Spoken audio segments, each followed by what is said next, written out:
Plan ചെയ്തിട്ട് select ചെയ്ത മൂവിയൊന്നുമല്ല ദഫേദാർ. ഇത് മണിച്ചേട്ടൻ ചെയ്യാൻ ഇരുന്നൊരു കഥാപാത്രമാണ്. മണിച്ചേട്ടൻ്റെ ഒരു സ്വപ്നം തന്നെയായിരുന്നു ദഫേദാർ എന്ന് പറഞ്ഞ ചിത്രം. എനിക്ക് തോന്നുന്നു എന്നെ കൂടുതൽ ഇൻഫ്ലുവൻസ് ചെയ്ത ആക്ടർ ആരാന്ന് ചോദിച്ചു കഴിഞ്ഞാൽ മേ ബി എൻ്റെ പ്രായത്തിലുള്ള കുറേ പേര് പറയുന്നൊരു പേര് തന്നെയായിരിക്കും മഞ്ജു ചേച്ചിയുടേത്.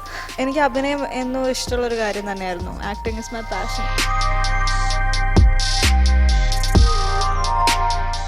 വീട്ടിലെല്ലാവർക്കും ഞാൻ അഭിനയിക്കുന്നത് ഭയങ്കര ഇഷ്ടമാണ്. ലൈക്ക് അഭിനയിക്കുന്നതിൽ എതിര് പറയുന്ന ആൾക്കാരല്ല. തീർച്ചയായിട്ടും അഭിനയിക്കും. കാരണം ഞാനും ഒരു വലിയൊരു DQ ഫാനാണ്.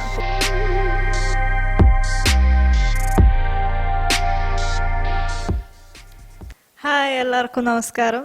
ഞാൻ മാളവിക എന്ന് പറയുമ്പോൾ പെട്ടെന്ന് എല്ലാവർക്കും മനസ്സിലാവണമെന്നില്ല. പക്ഷേ കറുത്ത പക്ഷിയുള്ള മാളവിക പറയുമ്പോൾ കുറേ പേർക്ക് മനസ്സിലാവും. അപ്പോൾ ഞാനിപ്പോൾ തിരിച്ചും ഒരു ബ്രേക്കിന് ശേഷം ഒരു മൂവി തിരിച്ചും ചെയ്തിരിക്കുകയാണ്. അപ്പോൾ എൻ്റെ മൂവി വിശേഷങ്ങളും എൻ്റെ കുറച്ച് വിശേഷങ്ങളും ആയിട്ടാണ് ഞാൻ നിങ്ങളുടെ മുമ്പിൽ എത്തിയിരിക്കുന്നത്.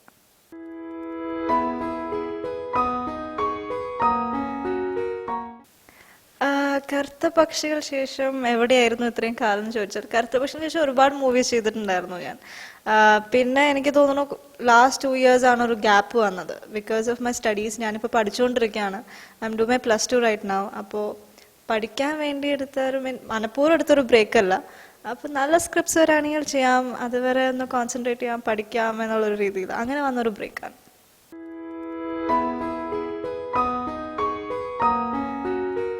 ഞാൻ ദഫേദാർ പ്ലാൻ ചെയ്തെടുത്ത ചിത്രമൊന്നുമല്ല. എന്ന് വെച്ചാൽ ഞാൻ പ്ലാൻ ചെയ്തിട്ട് സെലക്ട് ചെയ്ത മൂവിയൊന്നുമല്ല ദഫേദാർ.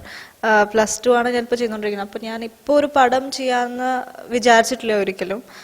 ഇപ്പോൾ പഠിക്കാം, 12th നന്നായിട്ട് കോൺസെൻട്രേറ്റ് ചെയ്ത് കംപ്ലീറ്റ് ചെയ്യാം എന്നുള്ള രീതിയിൽ ഇരിക്കുമായിരുന്നു. അപ്പോഴാണ് ദഫേദാറിൻ്റെ സ്ക്രിപ്റ്റുമായിട്ട് ഇതിൻ്റെ ഡയറക്ടർ ജോൺസൺ എസ്തപ്പാൻ മാഷ് വരുന്നത്. അപ്പോൾ സ്ക്രിപ്റ്റ് എനിക്ക് ഭയങ്കര ഇഷ്ടപ്പെട്ടു. എൻ്റെ ക്യാരക്ടർ അമല എന്ന് പറയുന്ന ക്യാരക്ടറിനെ എനിക്ക് ഒരുപാട് ഇഷ്ടപ്പെട്ടു. അപ്പോൾ I thought will do it. അങ്ങനെ ചെയ്തതാണ്. അല്ലാതെ ഞാനിത് പ്ലാൻ ചെയ്തിട്ടോ അല്ലെങ്കിൽ ഈ ക്യാരക്ടറിന് വേണ്ടി വലിയ പ്രിപ്പറേഷനൊന്നും ഉണ്ടായിരുന്നില്ല. ഞാൻ സ്റ്റോറി കേട്ടതും ഷൂട്ട് തുടങ്ങിയതൊക്കെ വളരെ പെട്ടെന്നായിരുന്നു.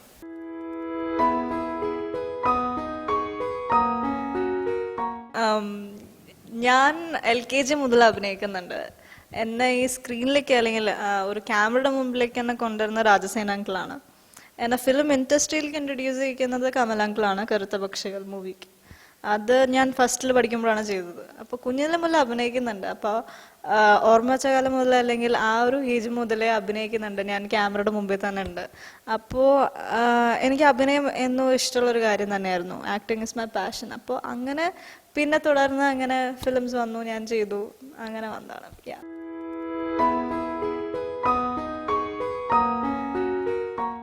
എനിക്ക് തോന്നുന്നു ആ ഒരു ചേഞ്ച് അല്ലെങ്കിൽ അങ്ങനെ ആൾക്കാർ തന്നെ മനസ്സിലാക്കി അല്ലെങ്കിൽ റെക്കഗ്നൈസ് ചെയ്ത് തുടങ്ങിയത് എനിക്ക് തോന്നുന്നു അമ്മയുടെ മീറ്റിങ്ങിന് ശേഷമാണ്. കാരണം അമ്മയുടെ മീറ്റിങ്ങിന് വന്നപ്പോഴാണ് മീഡിയാസും കുറേ പേര് എന്നെ കുറേ കാലത്തിന് ശേഷം കാണുന്നത്.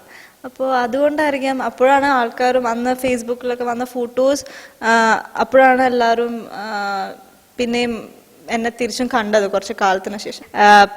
ആൾക്കാർ എന്നെ ഇഷ്ടപ്പെടുന്നു, ആക്സെപ്റ്റ് ചെയ്യുന്നു എന്ന് പറയുന്നതിൽ ഒരുപാട് സന്തോഷം. അതിന് പ്രേക്ഷകരോടും മീഡിയയോടും തന്നെയാണ് താങ്ക് യു പറയാനുള്ളത്. ബിക്കോസ് അന്ന് വന്ന ഫോട്ടോസ് അല്ലെങ്കിൽ അന്ന് കണ്ട് എന്നെ ഇഷ്ടപ്പെട്ട കുറേ പേരുണ്ട്. അപ്പോൾ തീർച്ചയായിട്ടും പ്രേക്ഷകരോടാണ് വലിയ താങ്ക് യു പറയാനുള്ളത്.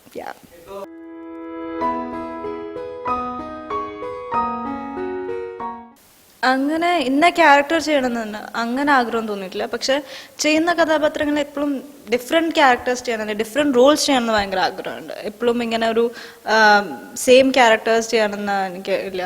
ഡിഫറെൻറ്റ് റോൾസ് ചെയ്യണമെന്ന് താല്പര്യമുണ്ട്. എനിക്ക് തോന്നുന്നു എന്നെ കൂടുതൽ ഇൻഫ്ലുവൻസ് ചെയ്ത ആക്ടർ ആരാന്ന് ചോദിച്ചു കഴിഞ്ഞാൽ മേ ബി എൻ്റെ പ്രായത്തിലുള്ള കുറേ പേര് പറയുന്നൊരു പേര് തന്നെയായിരിക്കും മഞ്ജു ചേച്ചിയുടേത്. തീർച്ചയായിട്ടും അങ്ങനൊരു വൈബ്രൻസി അല്ലെങ്കിൽ അങ്ങനൊരു എനർജി പിന്നെ ഒരിക്കലും കണ്ടിട്ടുണ്ടോ എനിക്കറിയില്ല. കാരണം മഞ്ജു ചേച്ചി പറഞ്ഞാൽ ഇറ്റ്സ് ലൈക്ക് അഭിനയിക്കുന്ന കാണാൻ തന്നെ ഒരു രസമാണ്. അപ്പം ഐ തിങ്ക് ചേച്ചി ഒരുപാട് ഇൻഫ്ലുവൻസ് ചെയ്തിട്ടുണ്ട്.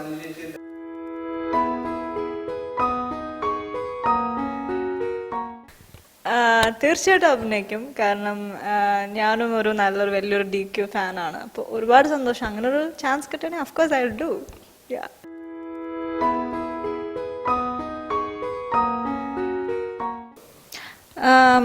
എനിക്ക് തോന്നുന്നു കറുത്ത പക്ഷികളിൽ ഞാൻ ചെയ്തത് അല്ലെങ്കിൽ മല്യ എന്ന് പറയുന്ന കഥാപാത്രം ചെയ്തത് എന്താണെന്ന് വെച്ചാൽ അത് കമലങ്കളും മമ്മൂക്കും പറഞ്ഞു തന്ന എന്താണോ അതാണ് ഞാൻ അന്ന് ആ ക്യാരക്ടറിന് വേണ്ടി ചെയ്തിട്ടുള്ളൂ. അപ്പോൾ എനിക്ക് തോന്നുന്നു ഇപ്പോൾ പിന്നെയും തിരിച്ചും ഡഫേദാർ എന്ന് പറഞ്ഞ മൂവിയിൽ ചെയ്തപ്പോൾ എനിക്ക് തോന്നുന്നു വലിയ വ്യത്യാസങ്ങളൊന്നുമില്ല, പക്ഷേ കുറച്ചും കൂടി we will be conscious about it. എന്താ എങ്ങനെയാണ് ആക്ടിങ് അല്ലെങ്കിൽ എന്താണ് ഡയറക്ടർ നമ്മളുടെ നിന്ന് ആവശ്യപ്പെടുന്നത് എന്നുള്ള കാര്യത്തിലൊക്കെ കുറച്ചും കൂടി എനിക്ക് തോന്നുന്നു കുറച്ചും കൂടി നമുക്ക് എന്താണ് ആക്ടിങ് എന്ന് കുറച്ചും കൂടി മനസ്സിലാക്കേണ്ട ഒരു ഏജ് ആയിട്ടുണ്ട് ഞാൻ. ആ ഒരു സമയത്ത് എനിക്ക് അതിനെപ്പറ്റി എന്താണ് ആക്ടിങ് അല്ലെങ്കിൽ അഭിനയിക്കുന്ന എന്താണ് അങ്ങനെയുള്ള സീരിയസ്നെസ് അല്ലെങ്കിൽ അതിനെപ്പറ്റി കൂടുതൽ അറിവൊന്നും ഉണ്ടായിരുന്നില്ല. ആ ഒരു ചേഞ്ച് മാത്രമേ വന്നിട്ടുള്ളൂ എന്ന് തോന്നുന്നു.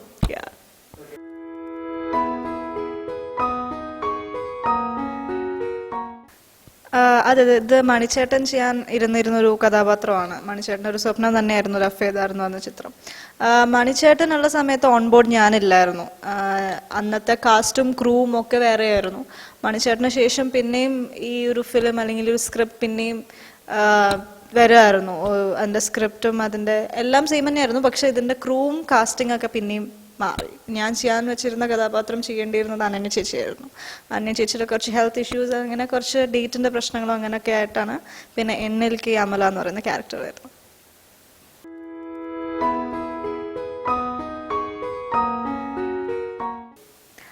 തീർച്ചയായിട്ടും സ്കൂളിലെ ഫ്രണ്ട്സും സ്കൂളും ടീച്ചേഴ്സും ഒക്കെ ഭയങ്കര സപ്പോർട്ടീവാണ്. കാരണം 12th സ്റ്റാൻഡേർഡ് സ്റ്റുഡൻറ്റ് ഇപ്പോൾ ഇങ്ങനെ ക്ലാസ് മിസ്സാവാന്ന് പറഞ്ഞു കഴിഞ്ഞാൽ എനിക്ക് തോന്നുന്നു അങ്ങനെ സ്കൂൾസൊന്നും അലൗ ഇല്ല.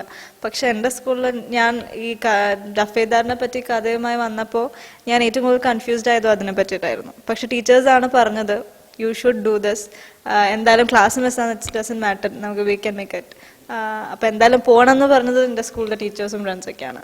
അപ്പോൾ ഫിലിം റിലീസായിട്ടും അവർ തന്നെയാണ് പോയി കണ്ടത്.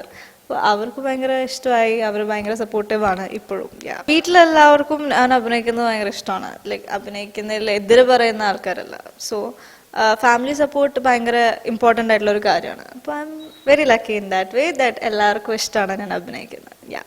ഓക്കെ, അപ്പോൾ ഇത്രയും നേരം എന്നെ കേട്ടതിൽ ഒരുപാട് സന്തോഷം. അപ്പോൾ തീർച്ചയായിട്ടും നിങ്ങളുടെ support is very big thing. അപ്പോൾ ഇത്രയും കാലം എന്നെ സപ്പോർട്ട് ചെയ്ത് എന്നെ ഇഷ്ടപ്പെട്ടെന്നെ ഒരുപാട് thank you and keep supporting and I will be doing very good movies for you guys. തീർച്ചയായിട്ടും ആ ഒരു ഉറപ്പ് ഞാൻ തരാണ്. ഞാൻ ആരെയും ഡിസപ്പോയിൻറ്റ് ചെയ്യില്ല ഫോർ ഷുവർ. അപ്പോൾ anyhow keep supporting and thank you so much. എല്ലാവർക്കും എല്ലാവിധ ആശംസകളും നേരുന്നു. Once again thank you. This is Malvika. Thank you so much. Bye bye.